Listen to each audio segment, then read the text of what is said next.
Nous accueillons la deuxième étape de cette soirée avec 5 nouveaux Pessaquaises et Pessaquais qui nous font le plaisir d'être à nos côtés.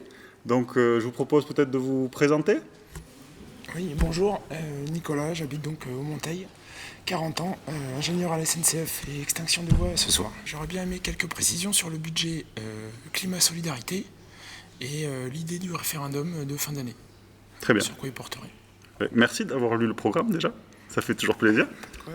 Donc en gros, ce budget climat et solidarité, qu'est-ce que c'est ? On a regardé ce qui fonctionnait de mieux au monde pour répondre à la question de l'urgence climatique. Et on a identifié un modèle qui est mis en place depuis 3 ans par la ville d'Oslo, qui s'appelle le budget climat. Et on l'a importé et mis un peu à la sauce pessaquaise pour avoir une réponse un peu nouvelle, un peu innovante face à l'urgence climatique. L'urgence climatique, c'est quoi ? Les émissions de gaz à effet de serre, elles sont aujourd'hui nécessaires au bon fonctionnement de notre planète. Sans émissions de gaz à effet de serre, on aurait une température moyenne à la surface du globe de moins 18 degrés. Grâce aux émissions de gaz à effet de serre, on a une température moyenne de plus 15 degrés. Et en fait, c'est les émissions additionnelles produites par l'activité humaine, notamment depuis la révolution industrielle, qui provoquent le dérèglement climatique qui fera que demain, en 2050, on aura un climat équivalent à la ville de Séville au niveau de l'agglomération bordelaise, qui fera que demain, la côte sablonneuse, elle reculera de 50 mètres et qui fait que des villes comme Lacanau s'interrogent sur la relocalisation de leur front de mer. Donc la question de l'urgence climatique, ce n'est pas une coquetterie, ce n'est pas une option, c'est une nécessité. Et donc, que doit faire une ville par rapport à ça ?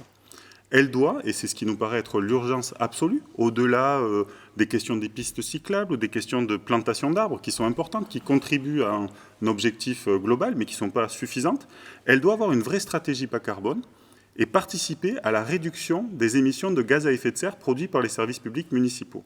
Donc on va travailler sur différents postes, ce qu'on appelle les intrants, les fournitures de papier, de l'alimentation, de l'approvisionnement de la restauration scolaire, la question de la rénovation des bâtiments pour essayer de baisser l'empreinte carbone liée à l'énergie, la question des déplacements, des relations usagées pour éviter que, au périscolaire par exemple, lorsque vous avez besoin de réserver une place, il y a beaucoup de gens qui se déplacent à l'hôtel de ville pour être sûr d'avoir une place, ça a un coût carbone aussi.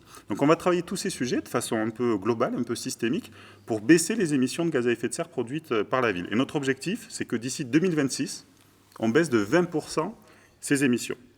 Ça va entraîner des choix qui vont peut-être être difficiles. Et c'est pour ça, en fait, qu'on veut avoir une validation, une force supplémentaire, qui va être celle qui va nous être donnée par le référendum d'initiative locale. En fait, d'ici la fin de l'année, une fois qu'on aura posé plus finement la stratégie, le diagnostic, les choix opérés, on va demander aux Pessaquaises et Pessaquais une validation explicite sur ce sujet-là. Est-ce que vous êtes prêts ? Est-ce que vous voulez que la ville mette comme objectif une baisse de 20% des émissions de gaz à effet de serre produites par ces services publics municipaux et, de ce fait, fasse des choix, des arbitrages qui vont peut-être être un peu compliqués à réaliser. Un terrain synthétique.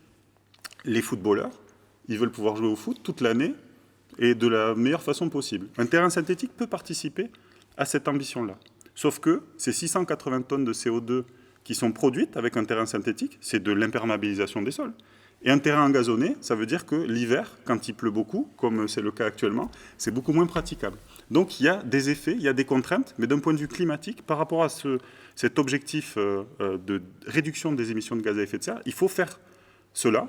Et lorsque demain, j'aurai un club sportif qui viendra me voir et qui me dira « mais non, j'ai besoin d'un synthétique », j'aurai cette force supplémentaire qui sera donnée par le référendum d'initiative locale. Et je crois sincèrement que les Pessaquaises et les Pessaquais, ils sont prêts à s'engager et à être un modèle, parce que ce budget climat, si aujourd'hui on sera parmi les premiers, sinon les premiers en France à le mettre en place, pas en Europe, puisque la Norvège et Oslo l'a déjà fait, dans 10 ans, ce sera un modèle qui sera utilisé par, je ne sais pas si c'est toutes les communes et toutes les collectivités locales, mais par une très grande partie d'entre elles.